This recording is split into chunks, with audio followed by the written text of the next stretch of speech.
Minnesota-Dakota frontier, October 1886. While his neighbors raced to chink their log cabins before the snow flew, one French-Canadian ex-voyageur was still outside at dawn, stringing chalk lines 12 inches from his cabin walls and driving 8-inch tamarack posts into the frozen ground. His neighbors called it building a fort around his house. They laughed at the waste. Why spend 8 days and $6 building a wall fence when everyone knew tight chinking and good mud daubing kept the cold out? He packed 12 inches of clay and moss between his vertical posts, while they finished their cabins in 3 weeks with standard 6-inch logs. Then December arrived. The great die-up winter hit. Sustained winds 20 to 35 miles per hour, temperatures dropping to 20 below, then 40 below zero. Standard cabins failed. Families woke to ice forming on their interior walls 3 feet from the fireplace.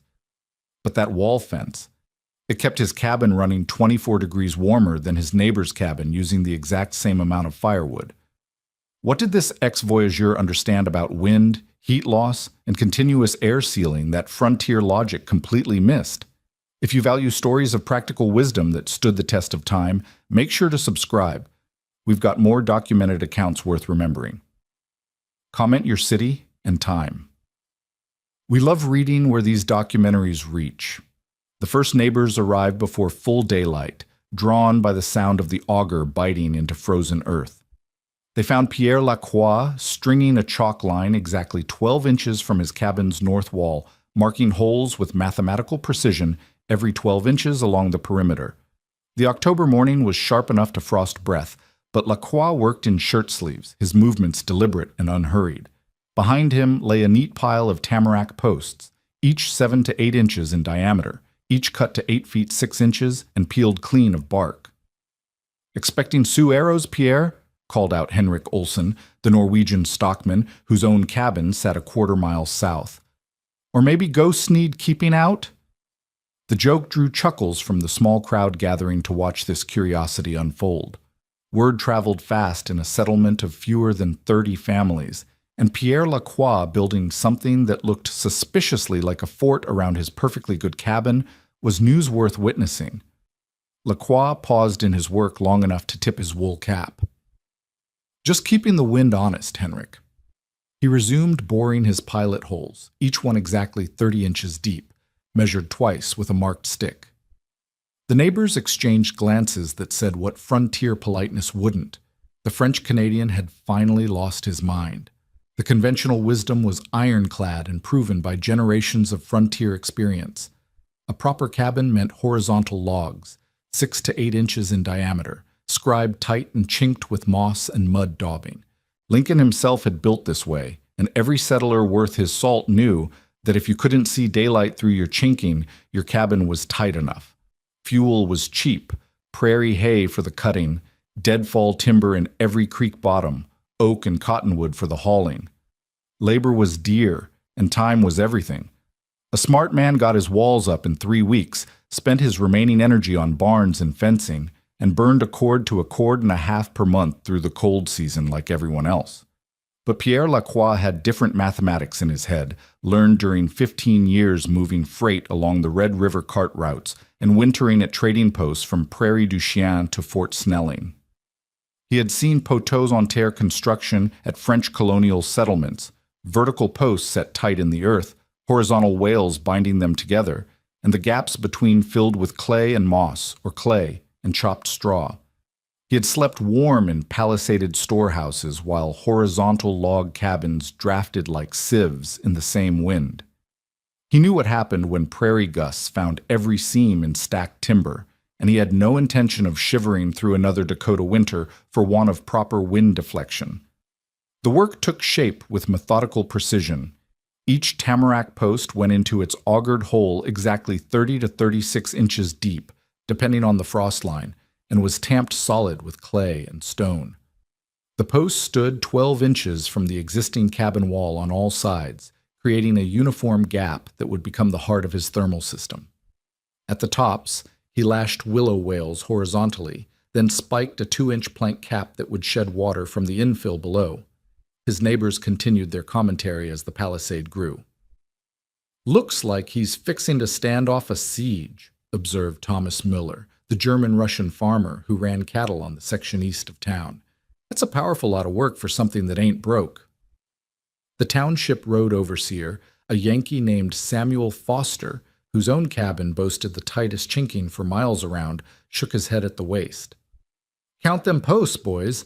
That's 8 days' labor minimum, plus $6.40 in nails and lime and wagon hire. For what? His cabin was snug enough before." But Lacroix had his own accounting system. The gap between posts and cabin wall would be hand-packed in lifts, 2 parts clay loam to 1 part dry moss, tamped to refusal until it rang solid under the ram. Each lift would be 3 to 4 inches thick, built up slowly to prevent settling. The mathematics of thermal resistance were beyond frontier vocabulary, but Lacroix understood that 12 inches of packed earth and moss would slow heat loss far better than a single thickness of logs, no matter how tight the chinking appeared. The infill work began on day 4, and this was where skepticism turned to open mockery. Lacroix hauled clay from the creek bottom and gathered moss from the oak. Groves, mixing them in precise proportions and packing them between his posts with a wooden ram. The work was tedious, methodical, and utterly foreign to men accustomed to building with speed and getting on to the next task. "Mud-daubing the outside of a cabin that's already mud-daubed," muttered Henrik Olsen. "Frenchman's lost his mind for certain." The openings around doors and windows required special attention. Lacroix formed U-shaped plank bucks that created neat returns, leaving a 1-inch expansion gap that he stuffed with dry moss before overtroweling with clay.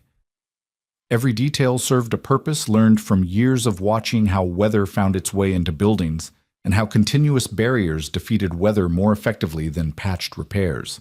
On day 7, he mixed his lime sand wash in a ratio of 1 part lime to 3 parts sand, adding just enough water to create a paste that would brush on smooth. This exterior coat would shed rain and bind the surface, preventing the clay moss pack from eroding under weather. Around the entire perimeter, he laid an 18-inch gravel skirt sloped at 1/2 inch per foot to carry water away from the foundation line.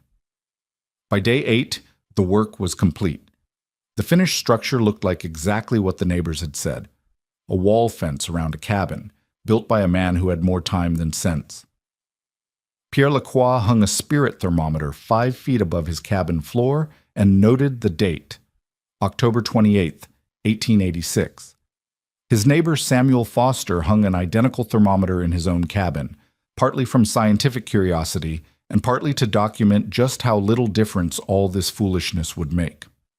The first real test came in early November, when a norther brought sustained 20-mile-per-hour winds and temperatures that dropped to 10 degrees above zero. At dawn, with banked coals in both fireplaces, Foster's cabin registered 38 degrees. Lacroix's modified cabin held at 56 degrees. Foster checked his thermometer twice, certain it was reading false. The temperature differential that morning was impossible to ignore, but Samuel Foster needed proof beyond a single reading. He began keeping detailed records, noting wind direction, outside temperature, fuel consumption, and interior readings at dawn when both cabins had been burning banked fires through the night. What he documented over the following weeks painted a picture that challenged everything he thought he knew about cabin construction and heat retention. Standard frontier cabins, built the way every sensible man built them, showed predictable performance patterns. On a typical November morning with outside temperatures at 0 degrees and winds running 15 to 20 miles per hour, Foster's cabin registered between 38 and 42 degrees at dawn. His neighbors reported similar numbers. The variation depended on wind direction and fuel load, but the pattern held consistent across the settlement. These were cabins built by experienced men who knew their trade: logs scribed tight, chinking packed solid, mud daubing applied thick and maintained annually.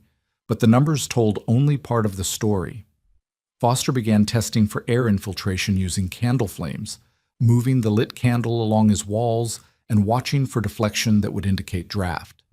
Near the sill line where horizontal logs met the foundation stones, candle flames leaned more than 30 degrees, revealing air movement that felt minimal to a man bundled in wool, but represented massive heat loss when multiplied across hundreds of feet of wall seams. Even more troubling, frost feathers appeared on interior chinking when outside temperatures reached 25 degrees below zero, proof that the thermal barrier was failing exactly where it needed to work hardest. Floor temperatures presented another revelation that Foster had never thought to measure. He placed a thermometer 3 inches above his plank floor near the outside wall and discovered readings of 31 to 34 degrees when the room air measured 40 degrees. His feet had always been cold in winter, but he had attributed this to normal cabin living, not to a fundamental flaw in horizontal log construction that created a thermal bridge conducting cold directly through the wall structure to the interior floor. The mechanisms behind Pierre Lacroix's success became clearer as Foster studied the modified cabin through increasingly harsh November weather. The vertical post system functioned like a fence that split and deflected wind before it could strike the original cabin walls. When 30-mile-per-hour gusts hit Foster's horizontal logs directly, they found every tiny gap in the chinking and drove cold air into the interior through capillary action and pressure differential.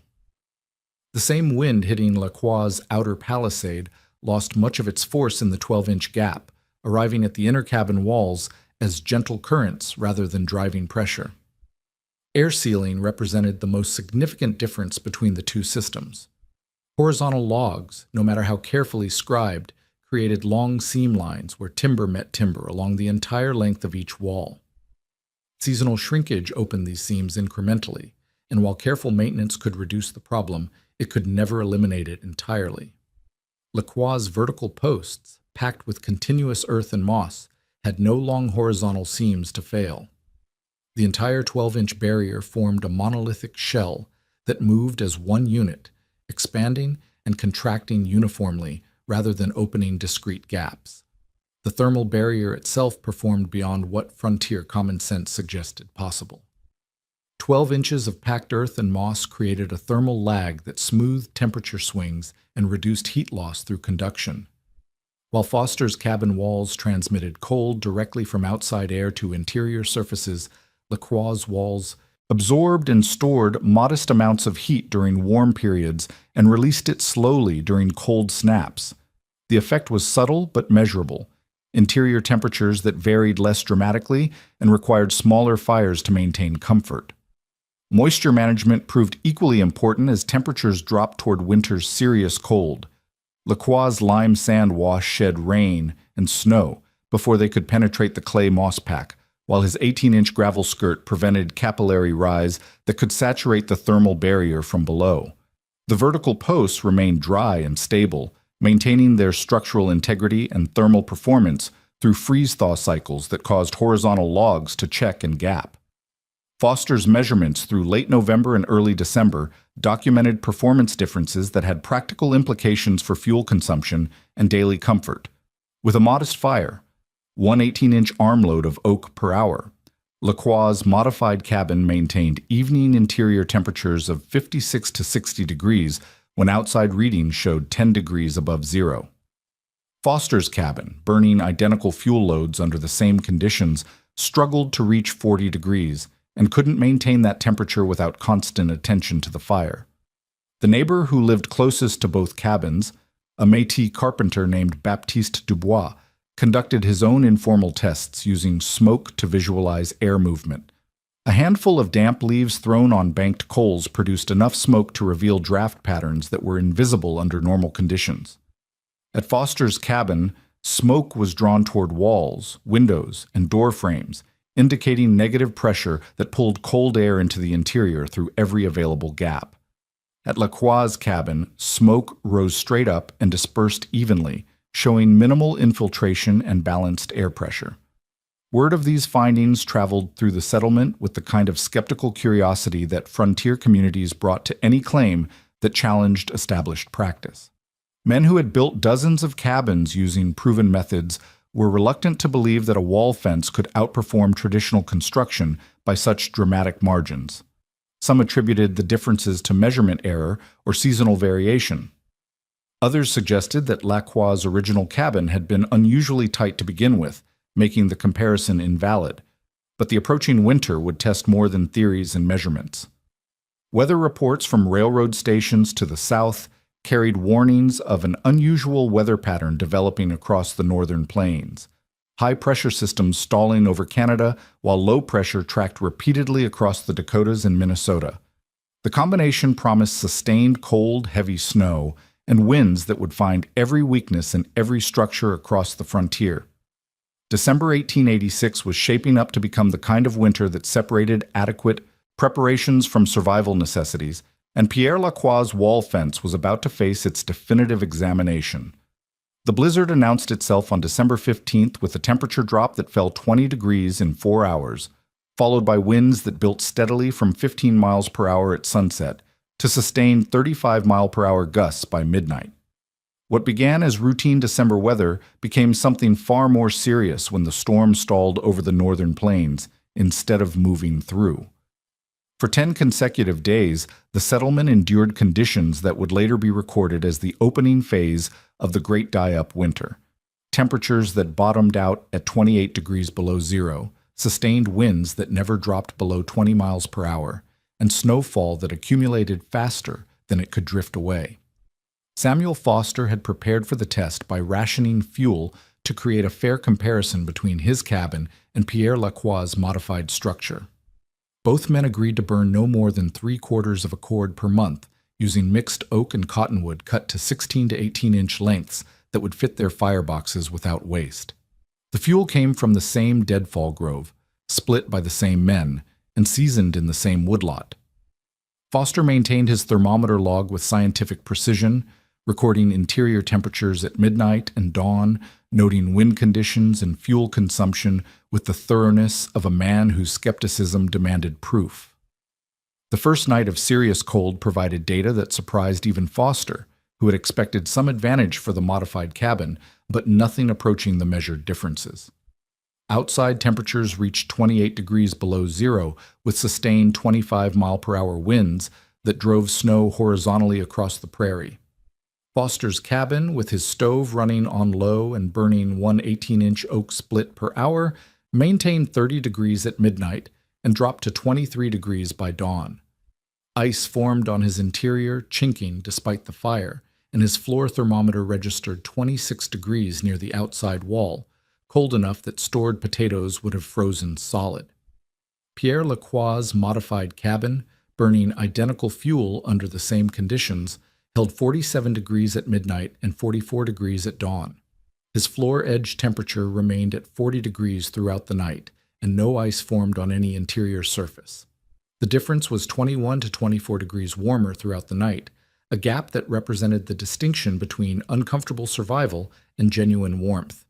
More importantly, the modified cabin achieved this performance while consuming the same amount of firewood that left Foster's cabin barely above freezing. The 10-day storm sequence that followed provided an extended test under conditions that pushed both structures to their limits. Foster tracked fuel consumption with the precision of a man whose winter survival depended on accurate accounting. His cabin burned approximately 4/10 of a cord during the storm period, requiring constant attention to maintain even marginal interior temperatures. Loading the firebox every 2 hours became necessary when winds exceeded 30 miles per hour, and even then, dawn temperatures dropped into the low 20s on the worst nights. Lacroix's fuel consumption during the same period totaled approximately 24/100ths of a cord, a savings of 40% for dramatically superior comfort. The modified cabin's thermal stability meant that fires could be banked longer and loaded less frequently. Where Foster needed to wake twice each night to add fuel, Lacroix slept through with a single evening loading that carried him to dawn. The mathematics of fuel efficiency translated directly into labor savings, sleep quality, and the kind of margin that could determine survival during extended cold periods. The broader implications became apparent as the storm continued. Henrik Olsen reported white fingers from frostbite after his cabin temperatures dropped into the teens during the coldest night. Thomas Muller lost calves when his barn temperatures fell below the survival threshold for newborn livestock, with losses he estimated at 30% of his winter calf crop. Samuel Foster himself suffered minor frostbite on his feet. During the night, his cabin floor temperatures dropped to 26 degrees, despite wearing wool socks and boots to bed. The Lacroix family emerged from the same storm period with no frostbite incidents and no health complications related to cold exposure. Their stored potatoes remained unfrozen throughout the crisis, with bin temperatures holding between 36 and 38 degrees in an unheated root cellar that adjoined the main cabin. The potatoes represented more than convenience.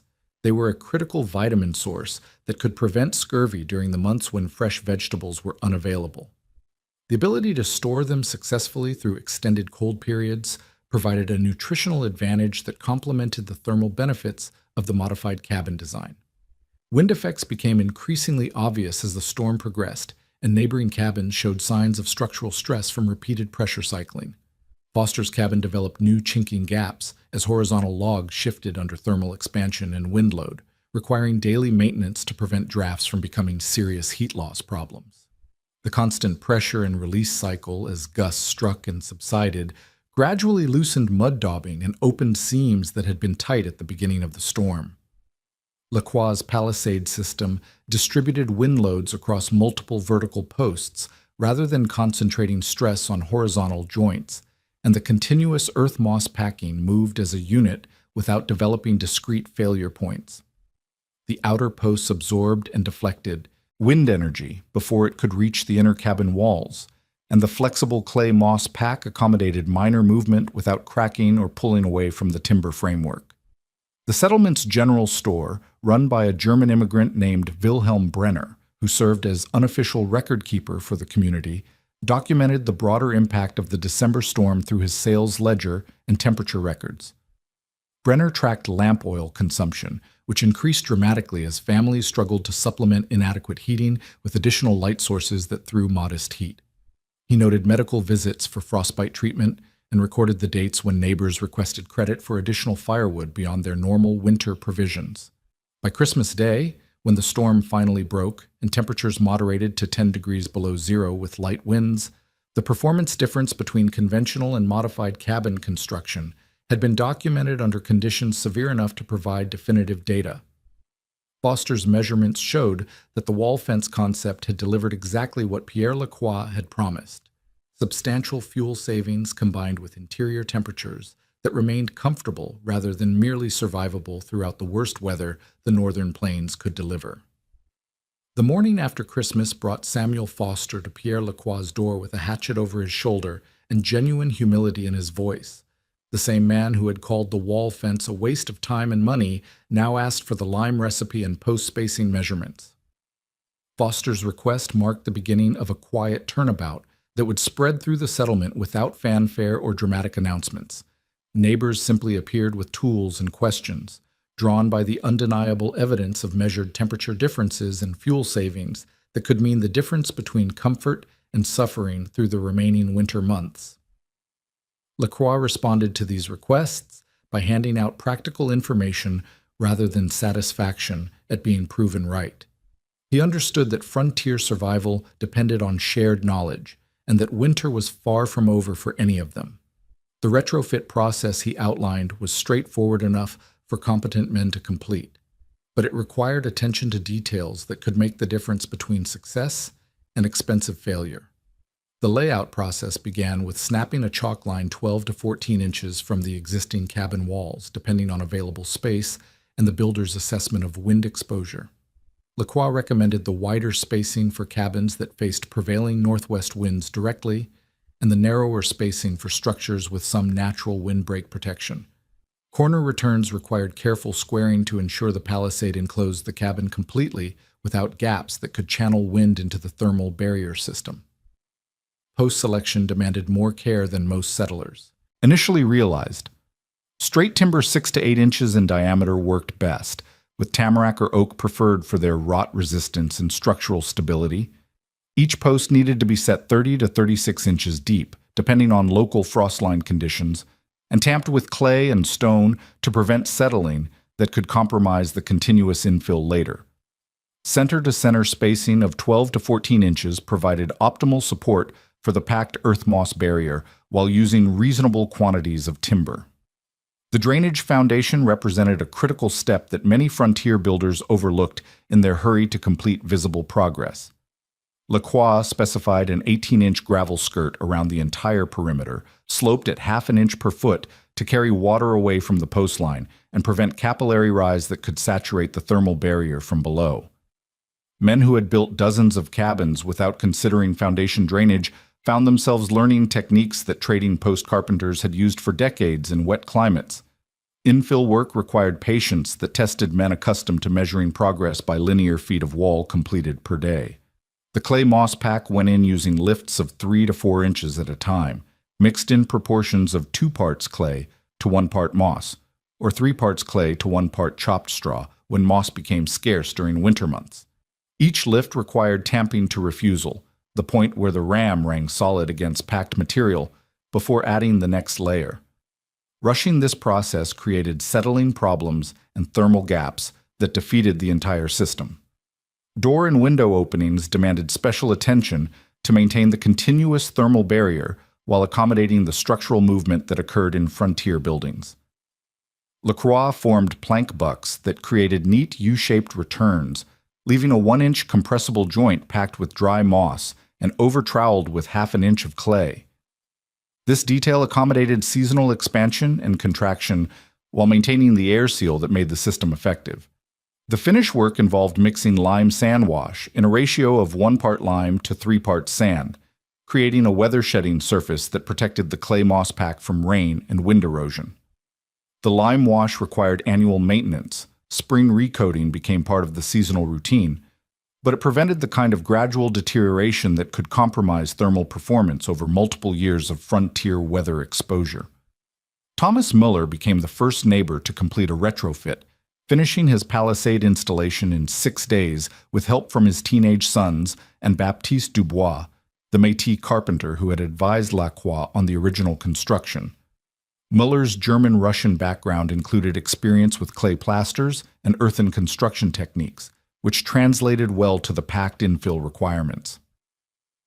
His methodical approach and attention to drainage details produced results that validated the retrofit concept under practical field conditions. The following cold snap provided immediate confirmation of the system's effectiveness. Muller reported dawn temperatures 18 to 22 degrees higher than his cabin had achieved before the modification, using the same fuel loads and burning patterns he had established during previous winters. His season total firewood consumption dropped from approximately 3.5 cords to 2 1/10 cords, a 40% reduction that represented substantial savings in cutting labor, hauling time, and cash outlay for purchased fuel. Henrik Olsen completed his retrofit in 9 days, working alone except for occasional help from neighbors who contributed labor in exchange for learning the techniques firsthand. Olsen's innovation involved extending the vertical post concept to create a lee-side warm pen for his calves, using spare posts and moss clay wattle construction to provide wind protection for vulnerable livestock. The livestock application proved as effective as the cabin modification, with calf losses during subsequent cold periods dropping from approximately 30% to 12%.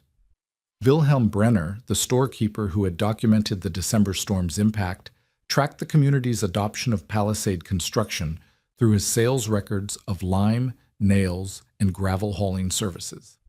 His ledger showed 5 cabins modified by the end of January 1887, with material costs averaging $6 to $7 per installation, a reasonable investment that paid for itself in fuel savings within a single season.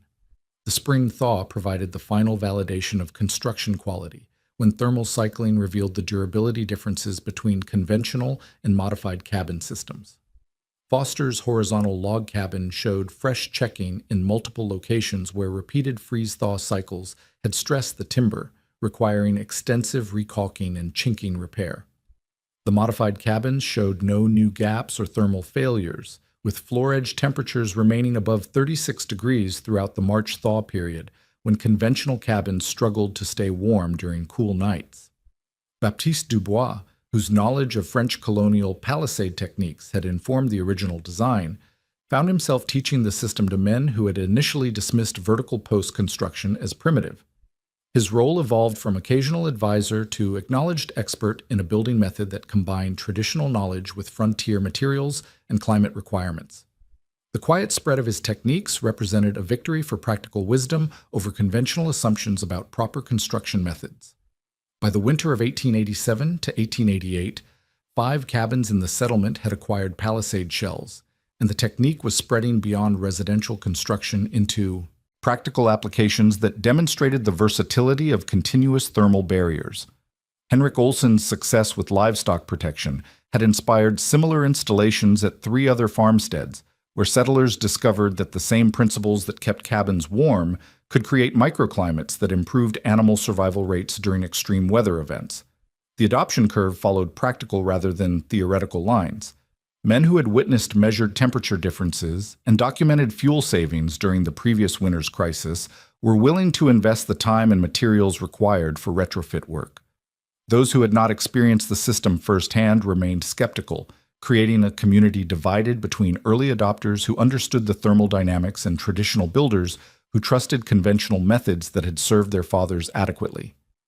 Thomas Muller's livestock applications proved particularly innovative and influential.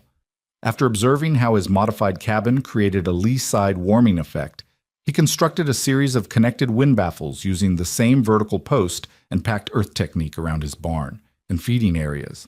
The result was a microclimate that reduced wind exposure for his cattle during feeding times and created shelter areas where calves could survive temperature extremes that had previously caused significant losses.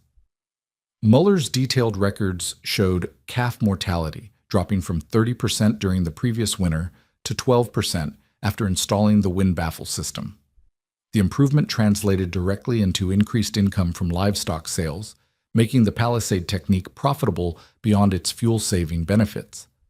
Other stockmen in the region began visiting Muller's operation to study the construction methods and evaluate their potential application to different terrain and building configurations. The spring thaw of 1887 provided a durability test that validated the long-term performance of palisade construction under seasonal weather cycling.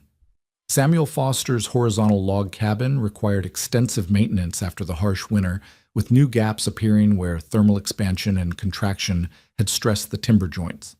His chinking needed complete replacement in several areas, and 2 logs showed checking severe enough to require caulking with oakum and tar to maintain weather resistance. The modified cabins emerged from the same thermal stress with minimal maintenance requirements. The continuous clay moss packing had moved as a unit during freeze-thaw cycles, maintaining its thermal integrity without developing discrete failure points. Interior wall surfaces showed no frost damage, and floor edge temperatures remained above 36 degrees throughout the March temperature swings that left conventional cabins struggling with cold drafts and condensation problems. Wilhelm Brenner's store records documented the broader economic impact of palisade adoption through reduced fuel purchases and increased demand for lime and construction materials. Families with modified cabins consistently purchased 30 to 40% less firewood during the 1887 to 1888 heating season, freeing up cash for other necessities and reducing the labor burden of fuel preparation and hauling. The materials cost of palisade construction, typically $6 to $8 per cabin, paid for itself within a single winter through fuel savings alone. The technique began attracting attention beyond the immediate settlement as word spread through the network of traders, freighters, and seasonal workers who moved information across the northern plains.